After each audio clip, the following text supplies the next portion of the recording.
The Dragon Empress sat alone in her throne room. The room was huge. The ceiling was high like the sky. Ancient dragon symbols glowed faintly on the walls. Long banners hung down, moving slowly in the artificial wind. Once this hall was full of life. Generals stood here. Kings bowed here. Armies waited for her command. Today it was silent. No guards. No music. No voices. Only the soft hum of the palace systems and the quiet sound of breathing. The Dragon Empress looked down at her hands. They were strong, covered in dark red scales that still carried ancient power. But power meant little now. In front of her was a small floating table. On it sat a simple cake. One candle burned at the center. The flame shook slightly, as if it might go out at any moment. It was her birthday. Across the galaxy, this day was once a grand event. Whole planets sent gifts. Stars lit up in her honor. Even her enemies respected this day. Now, no one remembered. The Empress sat in a wheelchair made of old dragon metal and alien crystal. It was beautiful once. Now it creaked softly when she moved. Her legs rested still. They had not moved in many years. Her wings were gone too. She closed her eyes. Memories returned without asking. Fire in the sky. Screams across space. A war that almost destroyed everything. She had won that war. She had saved the galaxy from a dark force older than time. But the price was high. Her wings were torn apart. Her legs were crushed. Her body survived, but her freedom did not. When she returned as a hero, the Dragon Council smiled. When they saw she could not stand, they slowly disappeared. Power, she learned, was only respected when it looked strong.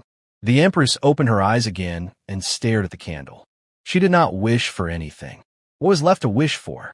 Far below the floating palace, on a broken space dock near the red planet's surface, a human man worked alone. His name was Evan. Evan was a mechanic. Not a famous one. Not a rich one. He fixed old ships that no one else wanted. Ships that barely flew. Ships that smelled of burned wires and oil. He wiped sweat from his face and leaned back from the engine in front of him. "Almost done," he said quietly. Beside him sat a small girl, no more than 8 years old. She had messy hair and bright eyes full of questions. Her name was Leah. She held a small glowing tool and swung her legs as she sat. "Papa," she asked, "will this ship really fly?" Evan smiled tiredly. "It will fly enough." Leah nodded. She trusted him. They had been traveling for years. No home, no planet that wanted them. Evan fixed ships. Leah helped. That was their life. Suddenly, Evan's scanner made a soft sound.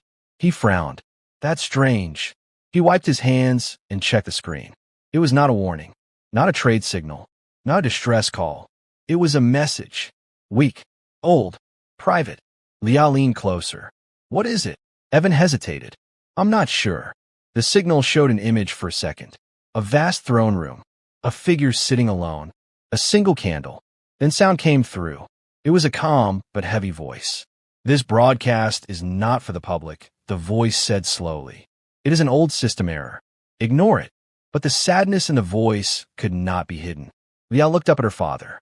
"Papa, why does that queen sound lonely?" Evan swallowed. He knew that voice. Everyone did. "That's the Dragon Empress," he whispered. "One of the most powerful rulers in the galaxy." Leah tilted her head. "Then why is she alone?" Evan had no answer. He looked at the screen again. The signal came from above, from the floating palace that almost no one was allowed to enter. It would be dangerous. It would be stupid. It would be against every rule. Evan shut the scanner off. Then Leah gently pulled his sleeve. "Papa," she said softly, "it's her birthday." Evan closed his eyes. A long silence passed. Then he sighed. "All right," he said. "Let's finish the ship." The small shuttle was old, loud, and ugly, but worked. Slowly, it rose from the dock and climbed into the red sky. Above them, the palace floated like a forgotten dream. No defense ships stopped them. No warning shots fired. The gates opened on their own. Inside, the throne room lights turned on as Evan and Leah stepped inside. The Dragon Empress looked up. Her eyes widened slightly. A human and a child. For the first time that day, something unexpected happened.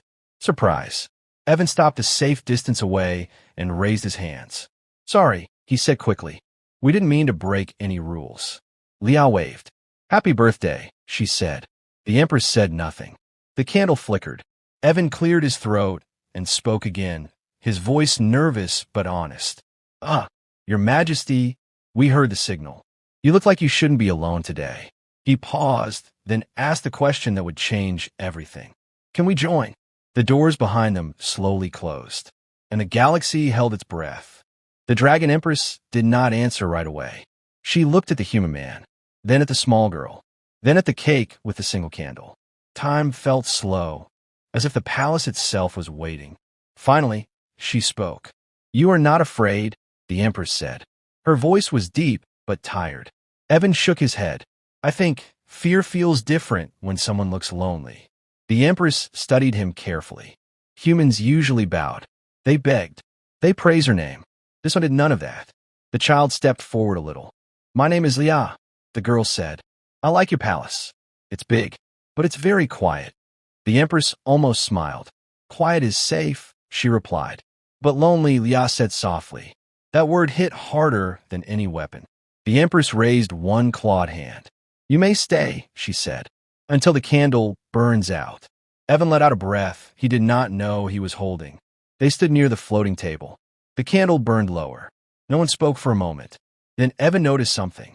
The wheelchair. It was old. Very old. Dragon metal, yes, but damaged. Power lines were exposed. Energy flow was uneven. It hummed in pain, not strength. Evan had seen many broken machines in his life. This was one of them. If you don't mind me asking, Evan said slowly, how long has that chair been like this? The Empress looked away. Long enough, she said. Lia crouched down near the wheel, careful not to touch. It sounds sad, she said. Evan nodded. It's struggling. The Empress laughed quietly. Even my throne pities me now. Evan hesitated. Then he spoke with honesty.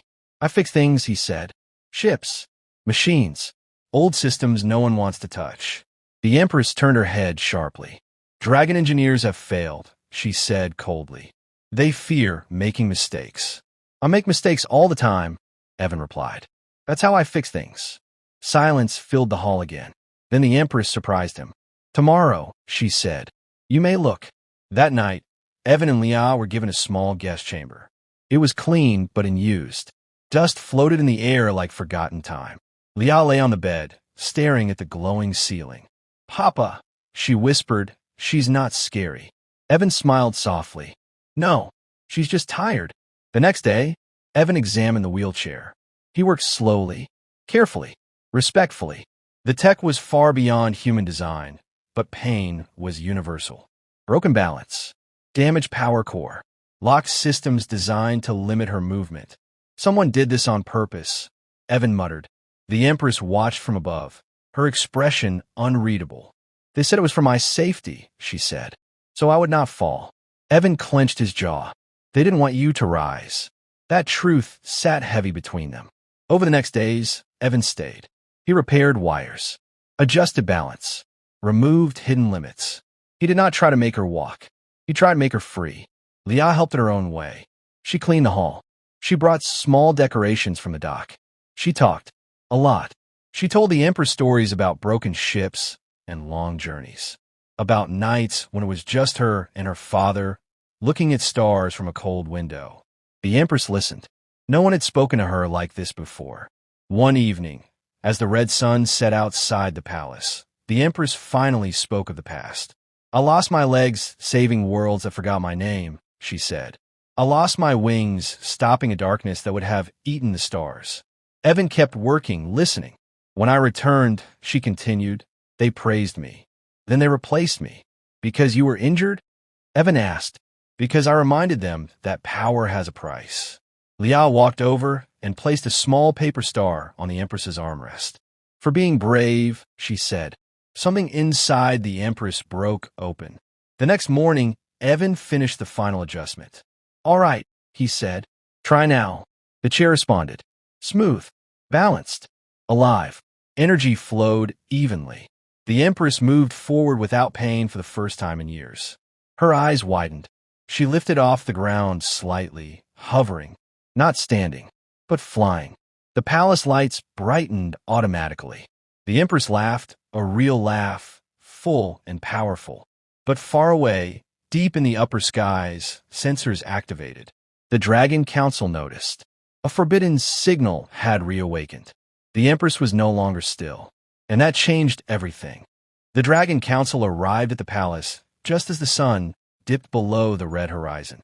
Their ships were massive, black and cold, blocking out the sky. Flags of power waved on their hulls, symbols of authority meant to intimidate. Inside the throne room, the Dragon Empress hovered above the floor in her newly repaired wheelchair, wings shimmering with latent energy. She had not moved like this in years, not since she had been betrayed. Evan and Leah stood beside her. Not soldiers, not guards, just human beings who had shown courage and kindness where dragons had failed. The council's leader, a tall dragon with golden scales, stepped forward. "Empress," he said sharply, "step down. Your reign is over. Your time has ended." The Empress's eyes glowed softly. "I am still the Empress," she replied, "and my time is far from over." The council laughed, a sound meant to crush morale. "You are weak, disabled. You sit in a broken chair while the galaxy moves on. We will take what is rightfully ours." Evan's hands tightened into fists. He looked at Leah. She gave him a small, determined nod. "Your gold and wings don't scare me," he said quietly, "because strength isn't just about claws or fire." The council dragons turned their gaze toward him. A human mechanic, a single father, one who had repaired what dragons could not. Evan stepped forward and raised a small device he had crafted. It glowed with a strange blue light. It hummed softly. "You forgot one thing," he said. "Technology, courage, and trust can beat arrogance. Always." The Empress moved closer, hovering above the ground. Her eyes met Evan's, and for a moment, all fear vanished. She realized something she had almost forgotten. The galaxy still had allies beyond dragons. The council hesitated. This human had done what no dragon dared: touch her, understand her, and give her power again. Then the fight began. Not with claws, not with fire, with strategy, with clever traps and human engineering. Evan had studied the council ships. He had found their weak points, their blind zones, and their blind trust and fear. As council ships advanced, Evan's small devices sent pulses through their systems. Weapons misfired. Engines stalled. Communication lines failed. The dragons of the council roared in frustration, their pride shattered. The Empress lifted higher, moving with her new strength. Her presence alone was enough to inspire awe and fear. Leah cheered quietly. "Papa, look, she's flying again." Evan smiled faintly. Not alone, together. The council tried to regroup, but every plan they made was anticipated. Evan had thought ahead. Every delay, every misstep, every weakness became a tool. He had no wings, no claws, no fire, only mind, courage, and heart. The Empress unleashed her own power. Flames of energy spiraled through the throne room, not to harm, but to demonstrate. Strength reborn, authority restored. The council dragons faltered. For the first time, they saw that their fear of weakness was misplaced. They saw that true power could come from trust, ingenuity, and unity. "Enough," the Empress finally commanded. Her voice echoed like thunder. "You will not take what I built. You will not rule through fear." The leader of the council hesitated, then bowed his head. Not out of respect, but understanding. Evan walked forward, hands open, showing no threat. "We didn't come to fight," he said. "We came to help. And if anyone attacks again, we'll be ready." Together, the council left. Their ships faded into the distance. They had underestimated humans, underestimated heart, underestimated the bond that had formed in this quiet, floating palace. The Empress floated down to her wheelchair, now more alive than ever. She looked at Evan and Leah. Her voice was softer, warmer. "You came into my palace as strangers. You stayed as family. I cannot thank you enough." Evan shrugged. "We didn't need thanks. Just keep being you. That's enough for all of us." Leah jumped onto a small balcony, looking at the stars. "Papa, we helped the Queen, and she's helping the galaxy.